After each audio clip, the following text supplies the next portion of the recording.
Shalom, Bapak Ibu Saudara. Kita melanjutkan studi kita, kristalisasi masih kitab Yosua. Ini kita ambil tema dari pasal 13 ini tentang daerah-daerah di sini judulnya LAI yang belum direbut. Jadi saya baca dulu satu ayat ini. Pasal 13 ayat 1. Setelah Yosua menjadi tua dan lanjut umurnya, berfirmanlah Tuhan kepadanya, engkau telah tua dan lanjut umur, dan dari negeri ini masih amat banyak yang belum diduduki. Nah, dulu saya berpikir bahwa ayat ini suatu katakanlah teguran ke Tuhan kepada Yosua karena masih banyak daerah-daerah yang belum diduduki.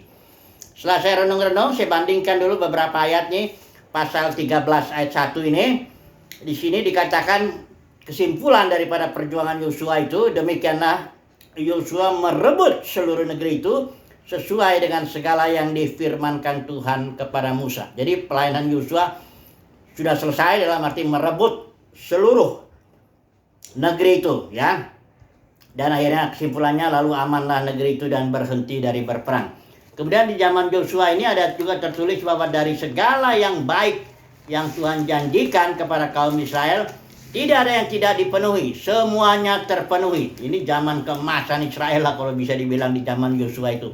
Jadi Yosua, Kaleb, Eleazar atau Pinehas itu dan juga para tua-tuanya, mereka luar biasa di zaman itu. Jadi dikatakan engkau telah tua dan lanjut umur itu bukan kesalahan, ya. Atau dikatakan di sini masih banyak negeri yang belum diduduki juga bukan suatu kesalahan, karena memang perjuangan itu harus disambung oleh generasi berikutnya.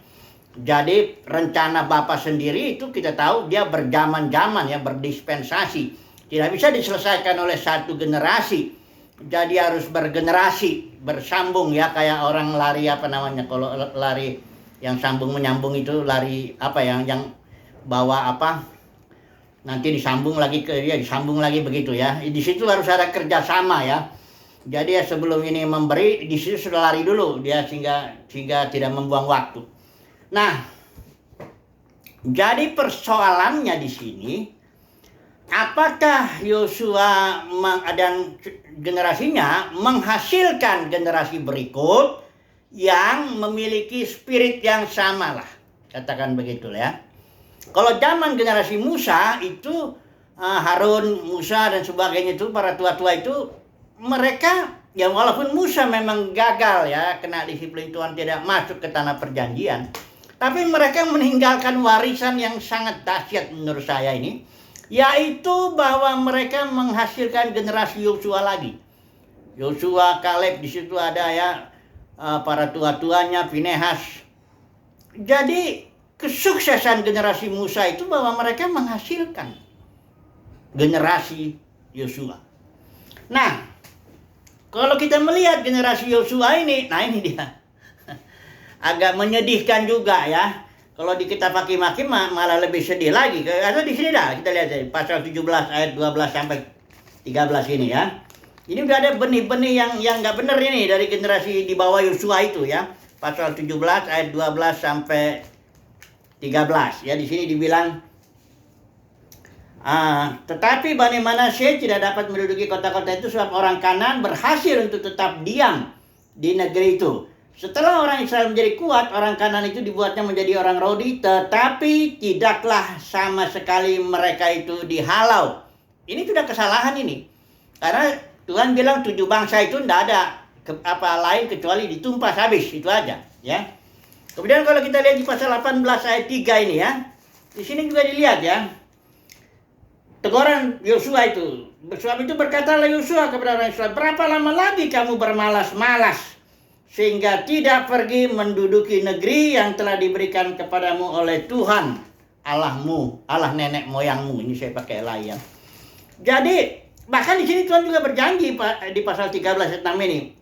Dikatakan, aku sendiri akan menghalau mereka dari depan orang Israel. Hanya undikanlah dahulu negeri itu di antara orang Israel menjadi milik pusaka mereka. Jadi setelah di zaman Yosua itu hebat peperangan itu luar biasa. Dari semua yang dijanjikan Tuhan tidak ada yang tidak dipenuhi. Sekalipun masih banyak Kalau kita lihat suku Yehuda sudah dapat, Efraim, tinggal ada 7 suku belum, dibagi-bagi dulu suku itu, dan mereka yang harus giliran ya. Jadi ada 2 generasi lah dalam kita lihat di kitab Yosua. Generasi Yosua dengan Israel, mereka hebat, luar biasa. Ini generasi kemasan kalau saya bilang ini. Kemudian generasi di sini, nah ini mulai masalah. Bahkan di Hakim-Hakim ini dikatakan lagi bangkit satu generasi yang tidak mengenal perbuatan Tuhan ya, kalau dilihat di sini. Makanya setelah itu nanti kita baca ini ya, Hakim-Hakim 2 ayat 10. Setelah seluruh angkatan itu dikumpulkan kepada nenek moyangnya, ini angkatan Joshua, Kaleb dan sebagainya itu, bangkitlah sesudah mereka itu angkatan yang lain yang tidak mengenal Tuhan ataupun perbuatan yang dilakukannya bagi orang Israel. Ini tidak mengenal Tuhan ini, nggak bisa kita langsung ambil kesimpulan, ini karena generasi itu ya belum lahir ya. Gimana kita mau ini ya, yang harusnya memberitahu itu kan generasi Yosua, yang harusnya memberitahu atau mengajarkan atau ini supaya angkatan berikutnya bisa tahu ya, bisa mengenal Tuhan dan perbuatan yang dilakukannya. Sebenarnya berkali-kali dalam kitab Ulangan juga ada nasihat ya, seorang bapak dinasihati, kau bicarakan dengan anakmu itu, entah sedang tidur, entah sedang berbaring, entah sedang berjalan, beritakan tentang Tuhan itu supaya nanti generasinya berikut berperang sama seperti generasi mereka itu yang di atasnya. Jadi ini yang mau kita renungkan. Judul kita ambil aja generasi berikutnya ya. Mari kita lihat contoh Yesus saja dulu lah ya. Langsung kita ambil contoh Yesus, bagaimana Yesus itu, karena Yesus tidak menikah, dia tidak punya anak-anak jasmani, tapi dia tentu punya anak rohani yang 12 itu ya. Di sini kesuksesan Yesus itu ya. Ini saya lihat dulu dari, karena para motivator atau dunia ini menganggap orang sukses kan tentu mereka punya definisi sendiri. Tapi apa yang Alkitab katakan tentang Yesus, suksesnya Yesus itu? Mari kita lihat dulu Yesaya 53. Saya baca ini versi ILT ini ya. Dikatakan di sini ayat 10. Namun Yahweh berkehendak untuk meremukkannya, membuatnya sakit ya. Ini kan di Taman Kisima Yesus bilang jangan kehendakku Bapa, tapi kehendakmu yang jadi, dan kehendak Yahweh itu di sini dikatakan meremukkannya, membuatnya sakit. Sekiranya dia menaruh jiwanya sebagai persembahan penghapus salah. Nanti lihat di keberhasilan Yesus ayat 3 di sini dikatakan. Dia akan melihat benihnya, istilah Ibrani zera ini artinya seed atau benih atau offspring atau keturunan. Posterity itu keturunan. Jadi keberhasilan Yesus setelah dia diremukkan itu, mati dan bangkit di kayu salib itu, di sebelah kanan Bapa, dia akan melihat benihnya atau dia akan melihat keturunannya. Jadi Yesus punya keturunan ya, bukan keturunan jasmani. Nah nanti kita lihat siapa keturunan Yesus ini ya. Yang jelas dikatakan inilah sukses Yesus yang pertama. Dia melihat keturunannya, satu ya. Yang kedua, dia akan memperpanjang hari-harinya. Artinya pekerjaan Yesus dikerjakan oleh keturunannya. Jadi seolah-olah dihitung itu hari-hari Yesus itu. Ya, pekerjaan keturunannya itu hari-hari Yesus. Karena Yesus memperpanjang hari-harinya melalui keturunannya. Ini suksesnya yang kedua. Yang ketiga suksesnya, kehendak Yahweh akan, dalam tangannya kehendak Yahweh akan berhasil. Oh ini dahsyat sekali. Inilah kesuksesan, inilah orang yang tersukses di dunia ini, yaitu Yesus. Kalau dilihat secara manusia, oh jangan, nggak ada suksesnya itu, ya. Setelah melayani 3,5 tahun mati digantung di kayu salib, ya. Muridnya ninggalin dia, betul nggak? Satu orang mengkhianatinya. Kalau kita lihat di situ, udah gitu miskinnya minta ampun, tempat meletakkan kepala pun nggak ada, ya, bantal maksudnya. Ketika mati yang ditinggalin itu jubah, itu pun jubah itu udah direbut sama tentara Roma. Apa yang berhasilnya? Kalau menurut ukuran para motivator atau orang dunia ini, atau menurut para pengkhotbah teologi suksesa, apa suksesnya Yesus itu? Tanya dulu, ya. Tapi Alkitab bilang suksesnya Yesus itu ada 3. Pertama, dia melihat keturunannya. Kedua, dia bisa memperpanjang hari-harinya melalui keturunannya. Artinya bukan hanya melihat keturunan, artinya keturunan ini mengerjakan pekerjaan Yesus sehingga Yesus dipandang memperpanjang hari-hari. Ketiga, dikatakan di sini kehendak Yahweh berhasil di tangannya. Inilah kesuksesan Yesus. Mari kita lihat dulu siapa sebenarnya keturunan Yesus itu. Zera istilah Ibrani itu yang posterity atau seed atau offspring itu. Siapa itu? Nah mari kita lihat dulu di Matius pasal 1, silsilah Yesus ini. Ya, nggak usah kita baca ya. Ini ada 42. Karena dari pasal generasi dari Abraham sampai ke Daud itu 14 generasi. Nanti saudara baca aja, hitung aja tuh Abraham itu terus Ishak, Yakub, hitung aja. Ada 14 generasi sampai Daud. Kemudian dari Salomo sampai Yekonya itu juga ada 14 generasi. Dari Sealtiel sampai kepada Kristus di sini ya, itu 14. Jadi Yesus itu yang ke-13. Jadi keturunan Yesus itu adalah Kristus. Itu keturunan Yesus. Apa ini Kristus menurut Alkitab ini? Kristus itu ada head, ada body, ya. Ada juga the spiritnya, spirit of Christ.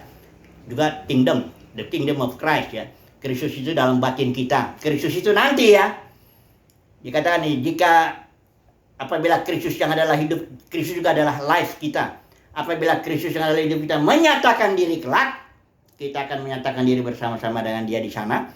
Kalau Roma pasal 8 itu ayat 19-21 dibilang di sinilah Kristus tampil di muka bumi, putra-putra Elohim. Kristus tampil di dalam dan melalui putra-putra Elohim untuk pemulihan segala sesuatu. Sehingga pekerjaan Yesus selesai. Dalam arti maut sudah ditaklukkan. Ya. Kalau Adam jatuh itu seluruh manusia itu ikut jatuh dalam alam maut. Begitu Yesus mati dan bangkit itu sebagai Adam akhir dan manusia kedua bangkitnya, itu semuanya dibenarkan, maut ditaklukkan. Itulah keberhasilan Yesus itu melalui Kristus. Kalau dilihat Yesusnya aja, waduh, kegagalan itu. Ya, 3,5 tahun bekerja melayani, dihianati, digantung kayu salib apa semuanya, nggak ada kelihatan keberhasilannya.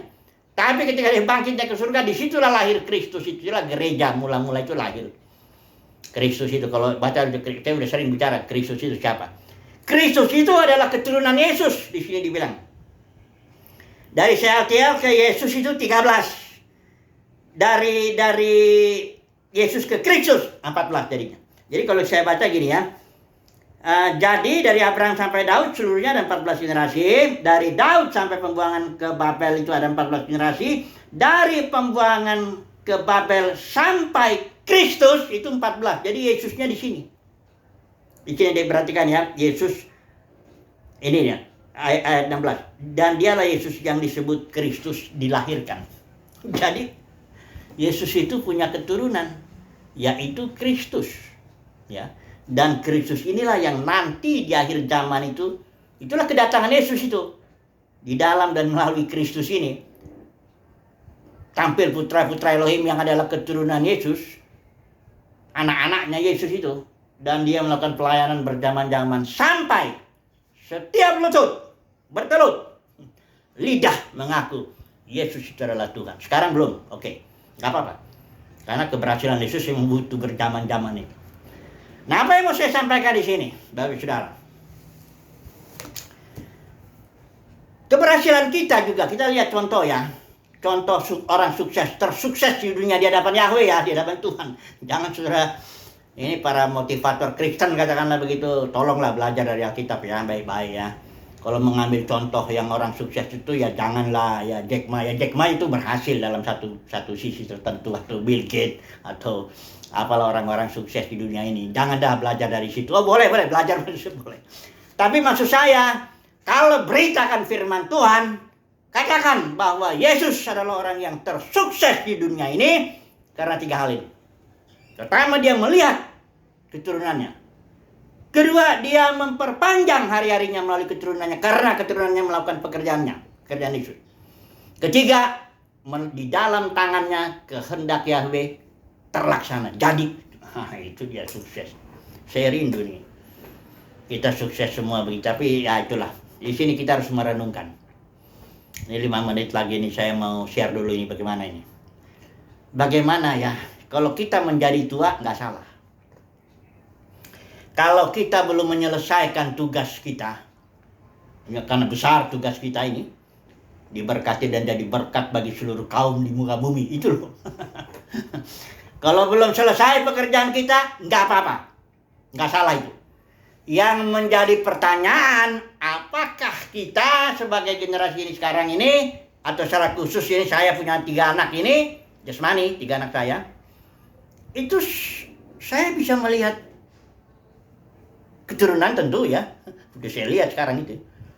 Tapi apakah saya memperpanjang hari-hari saya melalui anak-anak ini? Dalam arti anak-anak ini apakah melayani pekerjaan Tuhan? Bukan artinya harus berkarunia seperti saya, kata orang, karena saya pengajaran. Bukan itu. Tapi dia meneruskanlah dengan spirit yang sama, dengan obor yang sama, begitu loh ya. Jangan bawa obor yang lain. Kita bawa obor ini, kita nggak tahu anak-anak kita bawa obor lain. Nah itu namanya nggak sukses itu. Ya. Nggak memperpanjang hari. Kemudian apakah kehendak Yahweh di tangan saya ini berhasil? Itu. Ini pertanyaan, perenungan lah ya. Saya mau ngasih satu, katakan bukan satu-satunya solusi. Salah satulah solusi. Jadi kesaksian lah ini sebagai penutup ini, sebelum saya tutup dulu ini, ya.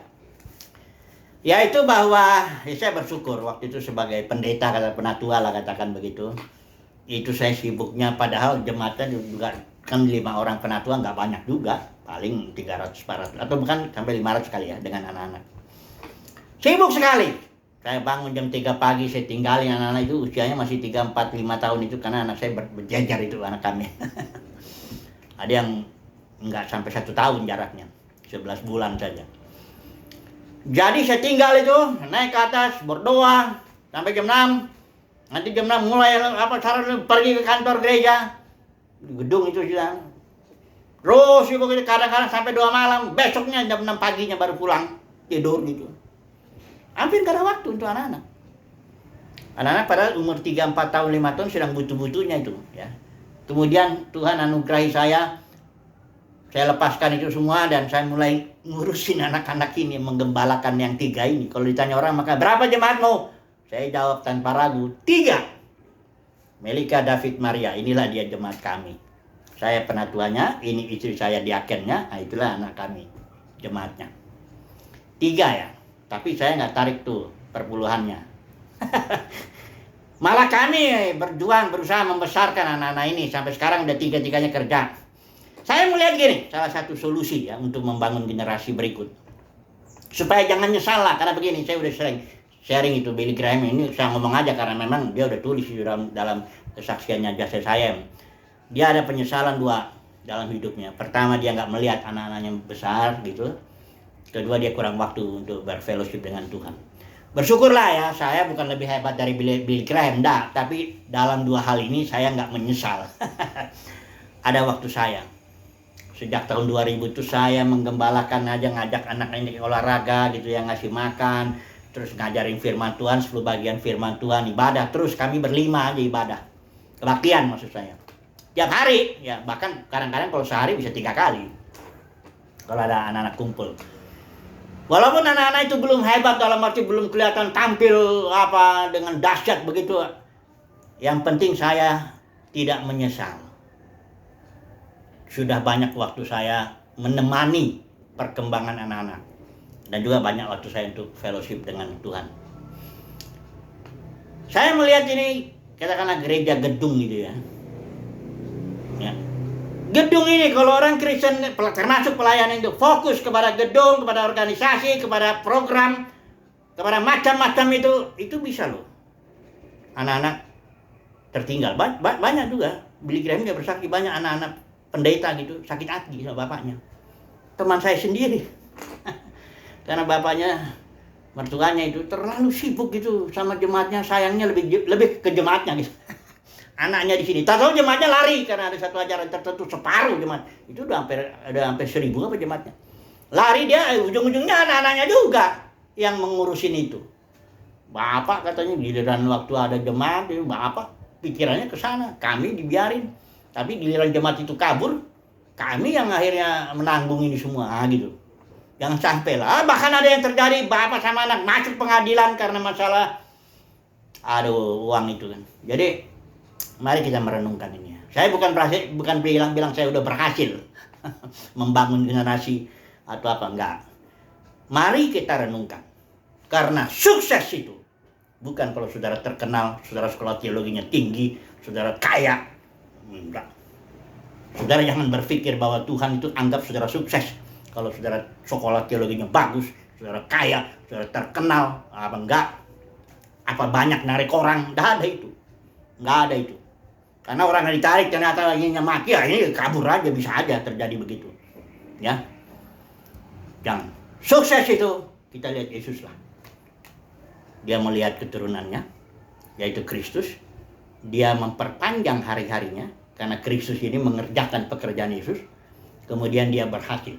Di tangannya, kehendak Yahweh, kehendak Bapa jadi. Ini luar biasa. Cukuplah ya, mari kita renungkanlah apakah kita ini sudah apa katakanlah, berjalan di dalam jalur suksesnya Yesus. Itu pertanyaan. Apakah saudara dan saya sudah bergerak di dalam atau menuju kesuksesan Yesus itu? Haleluya. Amin.